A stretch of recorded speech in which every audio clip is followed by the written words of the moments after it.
Story start होती है और हमें सुबह का सीन दिखाया जाता है जहाँ पिन पिन बेलिटा से कहती है, योर मैजेस्टी क्या आप जाग गई? बेलिटा कहती है हाँ। पिन पिन बेलिटा से कहती है, मैंने आपके लिए सूप और ब्रेड बनाया है। बेलिटा पिन पिन से कहती है, थैंक यू सो मच। फिर पिन पिन बेलिटा से कहती है, हिज मैजेस्टी ने आपके लिए एक लेटर भेजा है। बेलिटा कहती है, काली क्यों ने? पिन पिन कहती है हाँ। फिर बेलिटा उस लेटर को लेती है और वो मन में सोच रही होती है, क्या काली क्यों ने इस लेटर को भेजा है, पर क्या उसके पास टाइम था इस लेटर को लिखने का?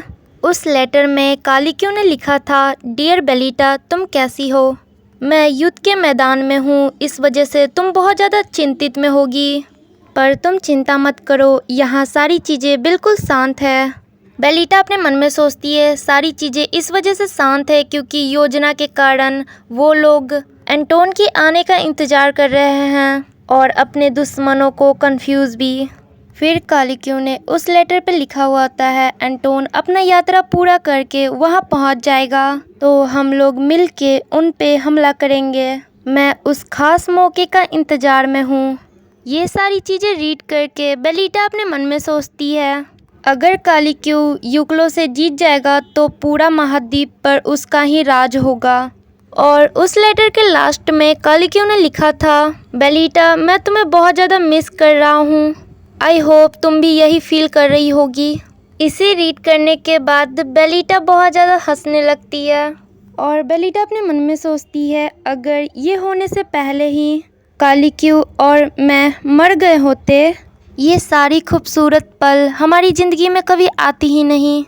पर मैं अभी बिल्कुल भी चिंतित नहीं हूँ क्योंकि पहला हम दोनों एक दूसरे पे बहुत ज़्यादा विश्वास करते हैं और दूसरा काली क्यों के साथ उसका दिव्य जीव भी है। बेलिटा पिन पिन से कहती है, पिन पिन क्या तुम मेरे साथ खाना खाना चाहती हो? पिन पिन कहती है ठीक है मैम। फिर सीन शिफ्ट होता है, हमें महल को दिखाया जाता है और फिर काली क्यों के ऑफिस में सहायक बेलिटा को एक डॉक्यूमेंट देता है और सहायक बेलिटा से कहता है, हीज हाइनेस यहाँ नहीं है तो आपको ही इस डॉक्यूमेंट को अप्रूव करना पड़ेगा। बेलिटा कहती है ये क्या है? सहायक बेलिटा को बताता है, ग्रैंड ड्यूक कुछ सस्पिशियस मूवमेंट दिखा रहा है, इस वजह से हम लोग प्लान कर रहे हैं, हम कुछ लोगों को रखेंगे उन पे निगरानी करने के लिए और कैपिटल और महल के रास्ते को हम लोग ब्लॉक कर देंगे, इस वजह से मैं आपसे अप्रूवल मांगने आया हूँ। बेलिटा सहायक की बातें सुन के हैरान हो जाती है और वो अपने मन में सोचती है, ये स्टोरी में जब काली क्यों युद्ध से वापस आता है वो अपने आधे से ज़्यादा सिपाहियों को खो देता है और यहाँ ग्रूका और ग्रैंड ड्यूक और बाकी नोबल्स ने मिलके विद्रोह कर देता है पूरे महल पे। पर काली क्यों को गए हुए बस कुछ ही दिन हुए हैं और वो इतनी जल्दी प्लानिंग कर रहे हैं, क्या उन लोगों को नहीं पता है काली क्यों के बीस्ट के बारे में, या फिर वो लोग किसी पे बहुत ज़्यादा भरोसा करते हैं? सारी चीज़ें ओरिजिनल स्टोरी से बिल्कुल अलग है, कोई नहीं जानता क्या हो रहा है। अब से मुझे अपनी सारी जानकारी को एक साथ रखना पड़ेगा। फिर हमें एक जगह का सीन दिखाया जाता है जहां ईथन और ड्यूक सेंटिनियो होते हैं। ईथन ड्यूक सेंटिनियो से कहता है, क्या आप हमारी मदद करने के लिए यहाँ आए हैं? ड्यूक सेंटिनियो कहता है, हाँ मैंने हिज मैजेस्टी से सुना है आप लोग इस जगह के लिए बहुत ज़्यादा मेहनत कर रहे हो। ड्यूक सेंटिनियो की बातें सुन के ईथन बोलता है, लेकिन लेटर में ऐसा कुछ भी आपके बारे में मेंशन नहीं किया गया था, क्या सच में महारानी ने आपको हमारी मदद करने के लिए भेजी है? ड्यूक सेंटिनियो उसकी बातें सुन के कहता है, ये देखिए वो लकड़ी और वो सामान क्या आपके काम में नहीं आएगा? इसके अलावा आपको जो भी चीज़ चाहिए मैं उसे आपको दे सकता हूँ। ड्यूक सेंटिनियो अपने मन के अंदर स्माइल करता है और सोचता है, ईथन मुझे अंदर आने दो। कुछ समय पहले ड्यूक सेंटिनियो एक जगह को देख रहा होता है और वो बोलता है, वहाँ है इम्पीरियल फ्लैग, मैंने उस जगह को ढूंढ लिया। इतना समय में मैंने काली क्यों और ग्रैंड ड्यूक में से किसको चुनना था, मैंने चुन लिया है। और ड्यूक सेंटिनियो अपने मन में सोच रहा होता है, मैं लोगों को जानने में बहुत ज़्यादा तेज हूँ, इस वजह से मुझे ये पता चला ग्रैंड ड्यूक अभी बहुत ज़्यादा अजीब व्यवहार कर रहा है, इस वजह से मैंने सारी चीज़ों की जांच शुरू कर दी और मुझे पता चला एम्परर को रेगिस्तान में यूक्लो के पास ही एक ओइस मिली है और किंग ने दो ग्रुप बनाया। एक ग्रुप का लीडर था एंटोन और दूसरे ग्रुप का लीडर वो खुद थे। दूसरी तरफ महारानी जो एक विलेज को निर्माण करने के लिए ईथन को चुना। मुझे पक्का यकीन है एम्परर का हारने का सवाल ही नहीं बनता। और दूसरी तरफ महारानी और उसके साथ महारानी भी है। ये साइड मेरा फ्यूचर ब्राइट कर देगा और दूसरी तरफ मैं ग्रैंड ड्यूक का साथ दूंगा और उसका नौकर बन जाऊंगा। तो एम्परर जीत जाएगा तो उसे मार डालेगा और मैं भी मर जाऊंगा। इस वजह से मुझे जीवित रहना है तो मुझे काम करना पड़ेगा और महारानी के इस योजना में मुझे हेल्प करना चाहिए। इस वजह से मैं फ्यूचर में ज़िंदा भी रह सकता हूँ और सब चीज़ अच्छा चलेगा।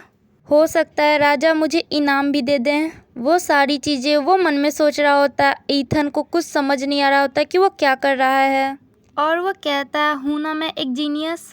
ईथन अपने पीठ पे लगा हुआ हथियार निकाल रहा होता है। ड्यूक सेंटिनियो कहता है तुम मुझ पे विश्वास कर सकते हो, मैं चाहता हूँ इस राज्य को अपना योगदान देना। ईथन जो अपने मन में सोच रहा होता है मैं अभी भी इस पे विश्वास नहीं करता हूँ, पर इतना ये बोल रहा है कि ये हमारी मदद करना चाहता है, प्लस ये हमें बहुत ज़्यादा सामान भी दे रहा है और मैं इसे मना करता हूँ। हो सकता है हमारे काम में लेट हो जाए। ईथन कहता है ठीक है, पर मैं तुम्हें ब्लूप्रिंट तो नहीं दूंगा, पर मैं तुम्हारे काम में असिस्ट जरूर कर सकता हूँ। फिर ईथन एक लड़की को बुलाता है और कहता है रियाना, महल से एक व्यक्ति आए हैं जो हमारी मदद करेंगे। वो लड़की कहती है क्या महल से? फिर ईथन सबके पास ड्यूक सेंटिनियो को ले जाता है और कहता है ये ड्यूक सेंटिनियो है, ये हमारी मदद करने के लिए आए हैं। एक आदमी ड्यूक सेंटिनियो के पास आता है और कहता है थैंक यू सो मच। ऐसा लगता है सारे नॉवेल्स बुरे नहीं होते, क्या आप कुछ खाना चाहते हैं? ड्यूक सेंटिनियो कहता है हाँ। फिर वो आदमी ड्यूक सेंटिनियो को एक टेंट में ले जाता है। ड्यूक सेंटिनियो सोचता है ये ज़्यादा मुश्किल नहीं था, अंदर सारे लोग खाना खा रहे होते। ड्यूक सेंटिनियो सोचता है फाइनली मैं अब रिलैक्स फील कर रहा हूँ। मुझे फील हो रहा था कि ईथन मुझे रिजेक्ट कर देगा। ईथन जो कुछ लोगों से बात कर रहा होता है, ड्यूक सेंटिनियो उसे देखता है और मन में सोचता है यही ग्रुप है जो ईथन लीड करता है। ड्यूक सेंटिनियो ईथन को देख रहा होता है और वो सोचता है इसमें कोई खास बात तो नहीं है। हैंडसम फेस, मसल वाली बॉडी, अच्छी आवाज़। अब मुझे लग रहा है कि महारानी इसे क्यों सपोर्ट कर रही है। एक आम आदमी महल के लिए कैसे काम कर सकता है? बेशक उन दोनों में कोई रिश्ता होगा। ये सारी बातें सोच के ड्यूक सेंटिनियो स्माइल कर रहा होता है। फिर ईथन सबके सामने ड्यूक सेंटिनियो की तारीफ करते हुए बोलता है ड्यूक सेंटिनियो ने हमारे लिए बहुत सारा सामान लाया है जिससे हम लोग अपने सारे काम जल्दी ख़त्म कर देंगे। ये सारी बातें सुन के सारे लोग चीयर्स करने लगते हैं। ड्यूक सेंटिनियो बिल्कुल शांत खड़ा होता है। फिर ड्यूक सेंटिनियो ईथन से कहता है ईथन क्या तुम कुछ मिनट के लिए मेरे साथ बाहर चल सकते हो? ईथन कहता है ठीक है। फिर वो दोनों बाहर आ जाते हैं। ड्यूक सेंटिनियो ईथन से कहता है आप कितनी बार महारानी से मिले हो? ईथन कहता है 2 बार, पर आप मुझसे ये क्यों पूछ रहे हो? ड्यूक सेंटिनियो कहता है क्या तुमने कभी उनसे ज़्यादा सुंदर किसी को देखा है? ईथन कहता है नहीं, वो एक परी है, वो अपने राज्य के बारे में बहुत ज़्यादा सोचती हैं। ड्यूक सेंटिनियो अपने मन में सोचता है मुझे अच्छे से पता है महारानी कैसे पुरुषों के दिल को जीतती है। ड्यूक सेंटिनियो ईथन से पूछता है क्या महारानी ने तुमसे कभी कहा है कि वो तुमसे तीसरी बार भी मिलना चाहेगी? ईथन कहता है मुझे नहीं पता, हम दोनों सिर्फ लेटर्स में बात करते हैं और सिर्फ हम लोग अपने प्रोजेक्ट के बारे में बात करते हैं, अपने काम को लेकर। ड्यूक सेंटिनियो सोचता है इनका रिलेशनशिप बहुत ज़्यादा गहरा है जितना मैंने सोचा था। मुझे इनके बारे में बहुत सारी चीज़ें पता करनी होगी, तब ये सारी चीज़ें मेरे हाथ में होगी। ड्यूक सेंटिनियो ईथन के पास जाता है और उसे बोलता है अगली बार आप अच्छे से तैयार रहें। मैं इस सीक्रेट को आपको बताना नहीं चाहता था, लेकिन महारानी के लिए आपका फैशन बहुत ज़्यादा इम्पोर्टेंट होता है। आप उनसे मिले और फिर बात के लिए ले जाए और फिर आपको उनके कपड़ों को तभी। ईथन उसे बोलता है तुमने और कुछ भी बोला तो मैं तुम्हारे जीप को बाहर निकाल दूंगा। मुझे तुम पर ट्रस्ट नहीं है, फिर भी मैं तुम्हें काम पे रख रहा हूँ इस वजह से, क्योंकि आपने हमारे लिए बहुत ज़्यादा सामान लाए हैं।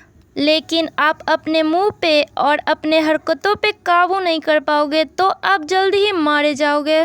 ड्यूक सेंटिनियो बहुत ज़्यादा डर जाता है और वो सोचता है डैम इट, पहले तो वो पागल एम्परर, फिर वो ग्रैंड ड्यूक, और ये ईथन भी इजी नहीं है।